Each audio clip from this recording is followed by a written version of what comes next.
ട്രംപിനെ my dear Trump എന്നാണ് പ്രധാനമന്ത്രി നരേന്ദ്രമോദി അഭിസംബോധന ചെയ്യുന്നത്.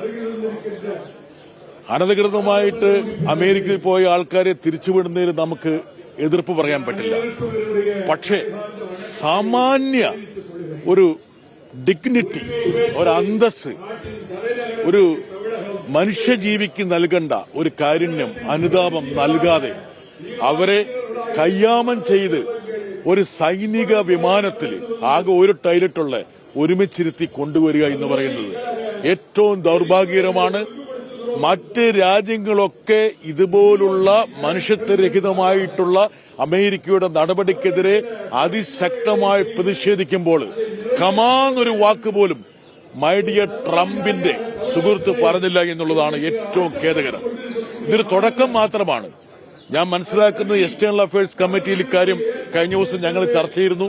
ഞാൻ ആ കമ്മിറ്റിയുടെ മെമ്പറാണ്.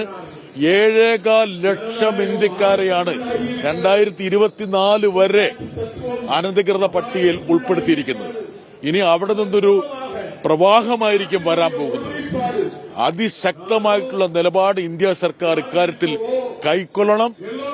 എന്നാൽ മാത്രമേ ഒരു ഇന്ത്യക്കാരന്റെ അന്തസ് ഉയർത്തിപ്പിടിക്കാൻ കഴിയൂ. ഇന്ത്യക്കെതിരായ പ്രവർത്തികളിൽ ഇപ്പോൾ ഉദാഹരണമായി പറഞ്ഞ ബംഗ്ലാദേശിന്റെ നടപടികൾ, മാലദ്വീപിന്റെ നടപടികളൊക്കെ ശക്തമായ പ്രതിഷേധം ഇന്ത്യ രേഖപ്പെടുത്തിയിട്ടുണ്ട്. ഈ മണിക്കൂർ വരെയും ഇന്ത്യയുടെ ഭാഗത്തുനിന്ന് വിദേശകാര്യ മന്ത്രാലയമോ ഒരു പ്രതിഷേധം രേഖപ്പെടുത്തുകയോ അപലപിക്കുകയോ ചെയ്തിട്ടില്ല.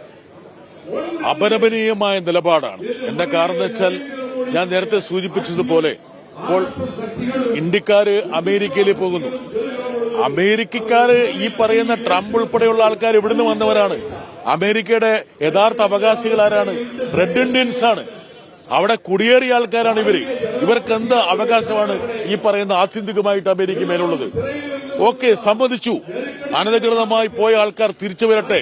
മറ്റ് രാജ്യങ്ങള്, ഈ പറഞ്ഞ ഗൾഫ് രാജ്യങ്ങളൊക്കെ അംനസ്റ്റി പ്രഖ്യാപിച്ച് അവർക്ക് പോകാനൊരു സമയം കൊടുക്കാറുണ്ട്.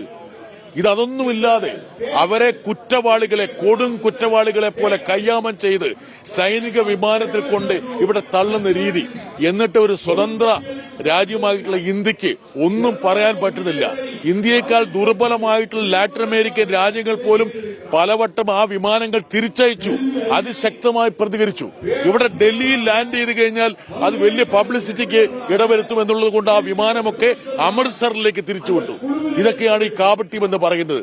ചേരിചേര പ്രസ്ഥാനത്തിന്റെ നെടുനായകത്വമുണ്ടായിരുന്ന ഒരു ഇന്ത്യ സ്വതന്ത്രമായിട്ടുള്ളൊരു വിദേശ നയം അമേരിക്കയ്ക്ക് അടിയറ വെക്കുന്നതിന്റെ ഏറ്റവും ദാരുണമായിട്ടുള്ള പ്രതിഫലനമാണ് ഇതിൽ നിന്ന് മനസ്സിലാക്കേണ്ടത്.